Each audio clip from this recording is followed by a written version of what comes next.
जिस इंसान ने आज तक कोई भी गलती नहीं की है, उस इंसान ने आज तक कुछ भी नया करने का ट्राई ही नहीं किया है। ऐसा ही कुछ मानते थे दुनिया के सबसे महान साइंटिस्ट एल्बर्ट आइंस्टाइन। 14 मार्च 1879 जर्मनी के उल्म शहर में एक यहूदी परिवार में पैदा हुए थे सर एल्बर्ट आइंस्टाइन। उनके पैदा होने के बाद डॉक्टर्स ने नोटिस किया कि उनका सर नॉर्मल बच्चों के मुकाबले काफी बड़ा था और वो एक एबनॉर्मल बच्चे के रूप में जन्मे थे। इसके बावजूद भी उनका दिमाग इतना तेज था कि आज तक कोई भी उनका मुकाबला नहीं कर पाया।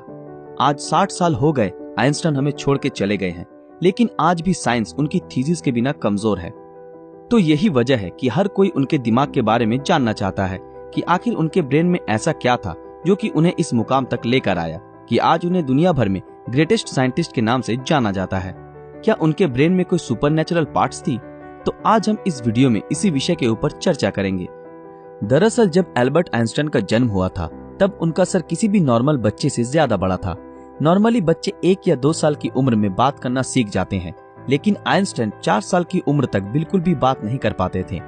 मगर एक दिन जब वो अपने माता पिता के साथ रात के खाने पर बैठे थे तो अचानक आइंस्टाइन ने कहा, सूप बहुत ही गर्म है। अपने बेटे को इस तरह एकदम साफ बोलता सुन उनके पेरेंट्स हैरान हो गए और खुश भी हुए। लेकिन बाद में जब उनसे पूछा गया कि अब तक तुम क्यों कुछ नहीं बोलते थे, तो आइंस्टाइन ने अजीब से जवाब दिया कि अब तक तो सब कुछ सही था।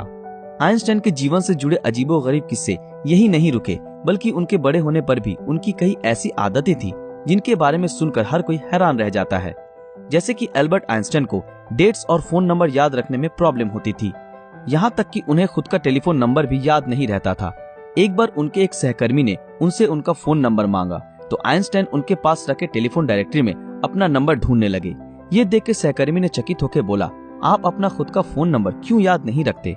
तो आइंस्टाइन ने उनको कहा कि किसी ऐसी चीज को भला क्यों मैं याद रखूं जो मुझे किताबों में ढूंढने से मिल जाती है। आइंस्टाइन कभी भी जूतों के अंदर मोजे नहीं पहनते थे, क्योंकि उनकी टांगों की उंगलियां इतनी बड़ी थी कि बचपन में हमेशा टांगों की उंगलियों की वजह से मोजे में छेद हो जाते थे। इसलिए उन्होंने मोजा पहनना ही छोड़ दिया। यहाँ तक कि वो अपने जूतों के फीते भी दूसरों से बंधवाते थे, क्योंकि उन्हें जूते के फीते बांधना भी नहीं आता था। दोस्तों, आइंस्टाइन हमेशा कहते थे कि मेरे अंदर कोई खास चीज नहीं है, पर मैं तो केवल एक ऐसा इंसान हूँ जिसमें क्यूरियोसिटी कूट कूट कर भरी हुई है। लेकिन आपको ये जानकर हैरानी होगी कि आइंस्टाइन हमेशा से इतने बुद्धिमान नहीं थे, बल्कि वो बचपन में पढ़ाई में बहुत ही कमजोर थे। इसलिए बचपन में उनकी गिनती बेवकूफ बच्चों में की जाती थी। उनकी कुछ हरकतों की वजह से उन्हें कुछ लोगों ने तो शारीरिक रूप से विकलांग कहना भी शुरू कर दिया था। खास करके आइंस्टाइन के टीचर भी उन्हें पसंद नहीं करते थे, क्योंकि वो सिर्फ साइंस और मैथ के अलावा हर सब्जेक्ट्स में फेल होते थे और बचपन से ही आइंस्टाइन को किताबी ज्ञान में कोई रुचि नहीं थी।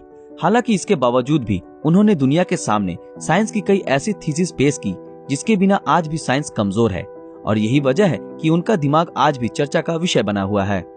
18 अप्रैल 1955 आइंस्टाइन की मृत्यु के बाद पैथोलॉजिस्ट डॉक्टर थॉमस हार्वे ने आइंस्टाइन के परिवार की अनुमति के बिना ही उनके दिमाग को रिसर्च के लिए निकाल लिया था और वो वहां से भाग गए।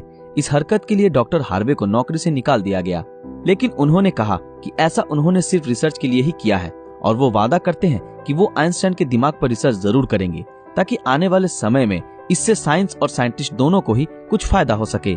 लेकिन रिसर्च के लिए परमिशन न मिलने के कारण डॉक्टर हार्वे ने आइंस्टाइन के दिमाग को एक जार के अंदर बेसमेंट में कैद रखा। बाद में आइंस्टाइन के बेटे हैंस एल्बर्ट आइंस्टाइन की अनुमति के बाद डॉक्टर हार्वे ने आइंस्टाइन के दिमाग पर रिसर्च करना शुरू किया। पहले उन्होंने आइंस्टाइन के दिमाग का वजन किया, जिसका वजन 1230 ग्राम था, जो नॉर्मल इंसान के दिमाग के वजन से काफी छोटा था, क्योंकि दरअसल एक इंसान के दिमाग का वजन करीब 1400 ग्राम होता है। इसके बाद डॉक्टर हार्वे ने आइंस्टाइन के ब्रेन को 240 भागों से टुकड़े किए और उन टुकड़ों को दुनिया भर के मशहूर रिसर्चर्स के पास भेज दिया, ताकि वो अच्छे से देख सके कि आखिर आइंस्टाइन के दिमाग में ऐसा क्या था जो बाकी आम इंसानों में नहीं था। और उसके बाद डॉक्टर हार्वे ने आइंस्टाइन के ब्रेन टिश्यूज के 1000 माइक्रोस्कोपिक स्लाइड्स बनाए, जिससे आइंस्टाइन के दिमाग की अच्छी तरह से जांच हो सके। रिसर्च के दौरान ये पाया गया कि आइंस्टाइन के ब्रेन में आम इंसानों से ज्यादा सेल्स थी।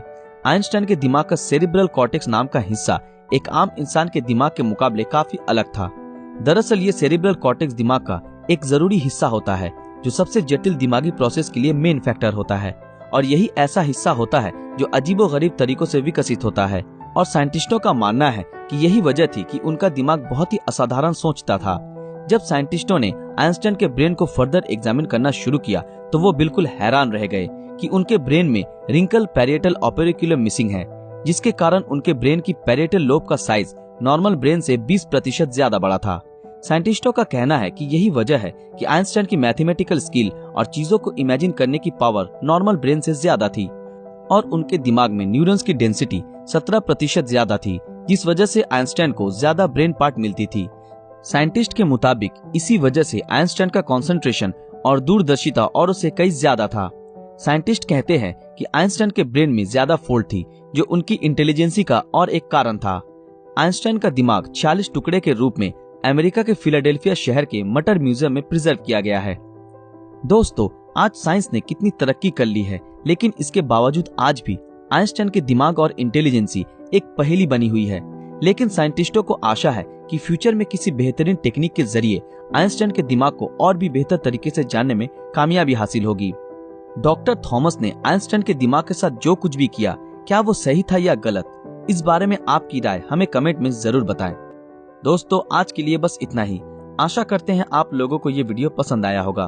तो फिर मिलेंगे अगले वीडियो में ऐसे ही किसी मजेदार विषय के साथ।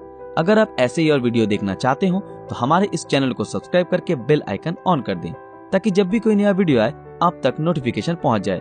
अगर ये वीडियो आप लोगों को अच्छा लगा तो इस वीडियो को लाइक, कमेंट और ज्यादा से ज्यादा शेयर जरूर करें। तो मिलते हैं आपके साथ अगले वीडियो में, तब तक के लिए शुक्रिया।